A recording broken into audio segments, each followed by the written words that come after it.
Alrighty, welcome back to Cape Town Dive Centre's YouTube channel. I'm Gareth, this is Millerspoint, and this is your guide to the dive site at Shark Alley.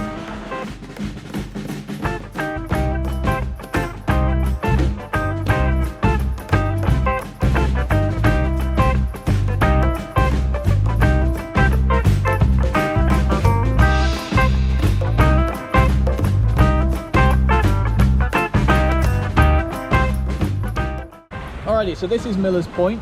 It's one of my personal favourite dive sites. It's a fantastic kelp-based dive site. There's a little bit of sand to negotiate, but most of it is a kelp forest dive site. It's absolutely beautiful, particularly on a day like today when it's flat, relatively calm, low wind. You don't want to be diving this site if there's a large swell or if you've got a large southeasterly wind coming. I highly recommend coming to Millerspoint, parking here at the lower car park, and watching the ocean for a minute or two to see what the waves are actually doing. You might arrive and think it looks good, but then a large set of breakers come through and you're getting ready for the dive and it doesn't look so great. So feel free to give it a minute and assess the conditions. The kind of life that you can expect to see is the typical reef fish, lots of nudibranchs. There's some swim throughs to go and do around here as well. This is the famous site where the cow sharks used to be seen a lot. I haven't seen a cow shark here since around 2017, 2018. And they've not been particularly present after that. There's been a few odd sightings, but nothing like they were. So if you do see one, please let us know, and let us know the date and time you saw it, and we'll try and come down and have a look for ourselves. The real specialty here though is it's a good place to see gully sharks. So keep an eye out in the kelp. You might see a big dark shark moving swiftly through the kelp. That's going to be a gully shark. They're quite shy and they will run away from you quite quickly, but that's what you're probably going to see. Also a fantastic place for red Roman, the large red and silver fish. They can be quite territorial but not aggressive. They'll come up and check you out and often swim with the group as you swim through their territory, which can be really magic to see. So without much further ado, let's get geared up and we'll take you through the Millerspoint dive site.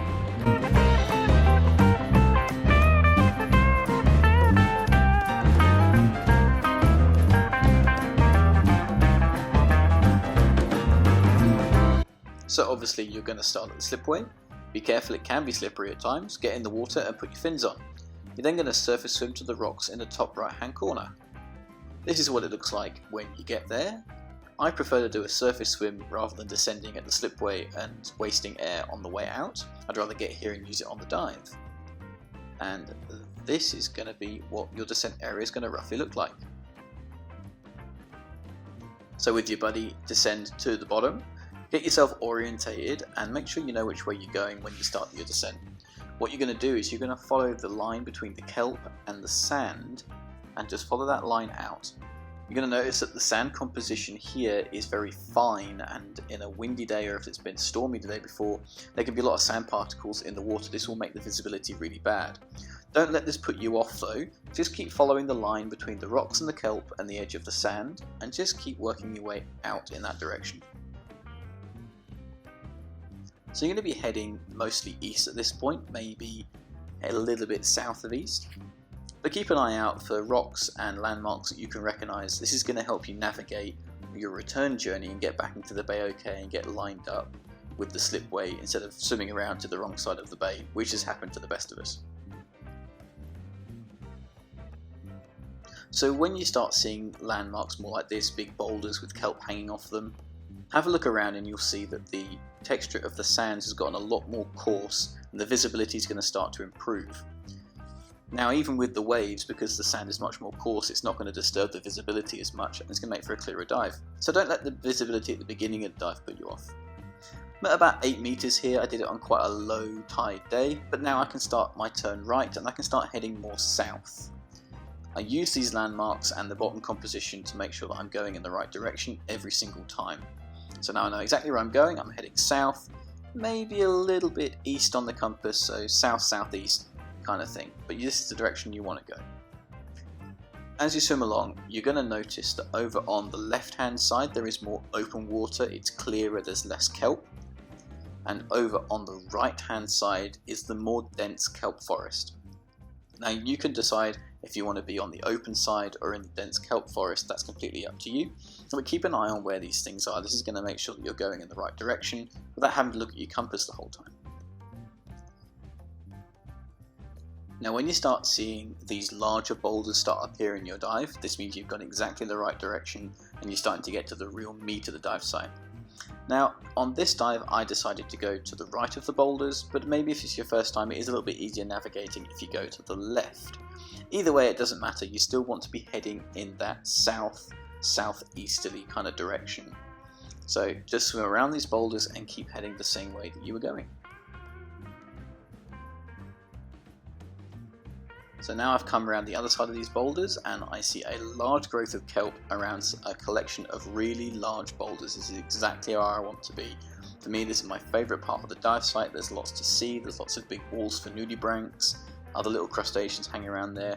You might find sharks, shy sharks, pajama sharks hiding in the kelp. But this is my favourite part of the dive site and always the bit that I aim to get to, and we're going to find out why. So this is kind of where I like to hang out and explore, and maybe I'll shoot off in a few different directions, but I'll always come back to this set of boulders. It's my reference point to make sure I have the right starting point when I want to head back. So as we swim around these boulders, you can see why I like coming here so much. There's so much growth, there's so much life all over these boulders as far as the eye can see. So take your time here, you get lots of different species of nudibranchs hiding in and about here. It's just somewhere I like to take a lot of time, do a lot of macro photography. And of course if you get stuck in somewhere, get your torch out, have a little look around, you will see loads of colour and loads of life across every single inch of this part of the reef. So as you swim along the reef, you're going to notice a couple of these swim through entrances that look a little bit like this. Be aware of the swell. If there's a lot of surge and a lot of swell, it's going to be uncomfortable and possibly dangerous.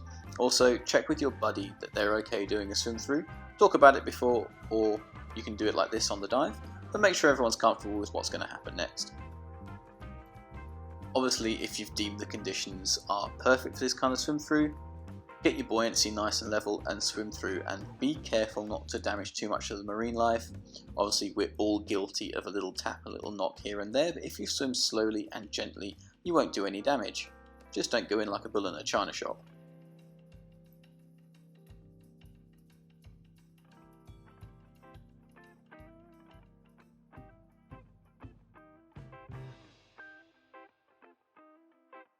What, you didn't think I was going to take you with me? So obviously any swim through that you do, highly recommend taking a torch with. This one you don't strictly need it though, it does make the whole experience a lot calmer, but there is actually a lot of light that comes into the whole area once you get inside. Just once you get past that black bit, you can see quite happily, but of course a torch makes the experience so much nicer and you can see a lot more marine life. So if you decide not to do the swim through for any reason, don't worry, there's still loads to see and do on this dive site. Just keep heading around this reef and we'll come across something amazing in a moment. And no, it's not the horribly out of focus nudibranch.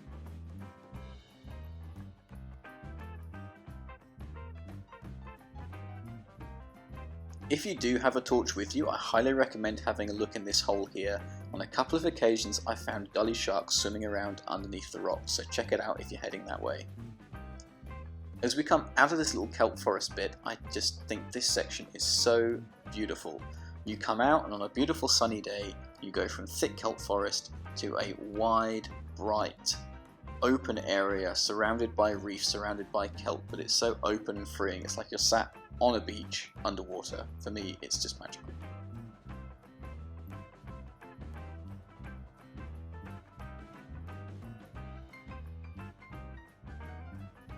If you've got a friend who's really into their macro photography, take your time on the outside sections of these boulders. There is a lot to see and do.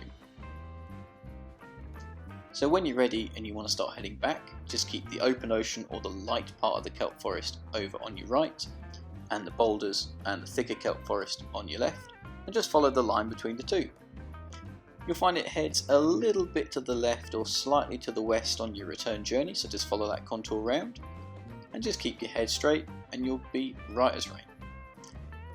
A little bit further on, the topography starts becoming a little bit the same, so do just try and keep track of where you're going. Use the bottom composition to help you.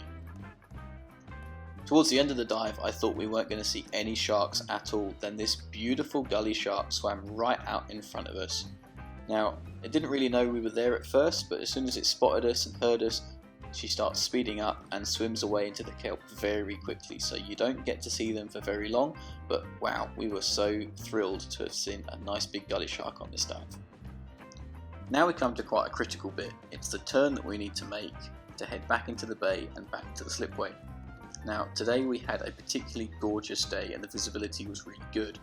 But if there's even a little bit of waves, a little bit of swell, this sand that's really fine and silty gets kicked up and ruins the visibility, so you've got to be on your game.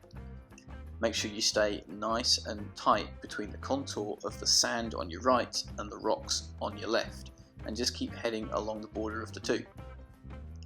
Now I left this clip in here, it's a bit boring, but it shows you how bad the visibility can be and how hard the rocks can be to spot. So it's important that you move nice and slowly and try not to get lost. If we look up, we can see the nice beautiful kelp forest, but there's lots of particles in the water now and the visibility is getting steadily worse. When you start seeing more rocks and more kelp, you're getting closer to the edge, but be careful not to go too shallow. You don't want to be shallower than 5 meters here, otherwise you're going to end up in amongst those big bunch of boulders that we started our descent next to. Also, it's a good habit just to keep checking behind you, because what you might find is you start recognizing certain landmarks that you swam past the first time, so you know you're going the right way. Once you're up in the shallows, if you need to, this is a good spot to do a safety stop because it's pretty uniform and you want to keep a depth of between 4 and 5 meters to stop yourself going too shallow. But once you're in the main part of the bay, you can just keep heading west. You'll find the slipway pretty easily. What I do confess I do fairly often is pop my head up to above the surface when I'm sort of 2 or 3 meters deep, just to make sure I'm not going the wrong way, because that gets a real pain in the bum sometimes. Keep an eye out as you swim through the bay. I've seen no number of pajama sharks swimming around in the shallows, so you might get lucky even at the end of your dive. But if you've done everything right, then you should start seeing scenes like this, and this is what the slipway looks like underwater, which means you've had a successful dive and you're back by the car and it's ready to go to the pub. Thank you for joining us everyone and taking the time to watch this video on a more in-depth look at diving at Millerspoint. If you've liked what you've seen here, drop us a like, consider subscribing, and if you want us to do any other dive sites in the Cape Town area, let us know, we'll be more than happy to do them. Other than that, we'll see you guys sometime soon in the water with Cape Town Dive Centre.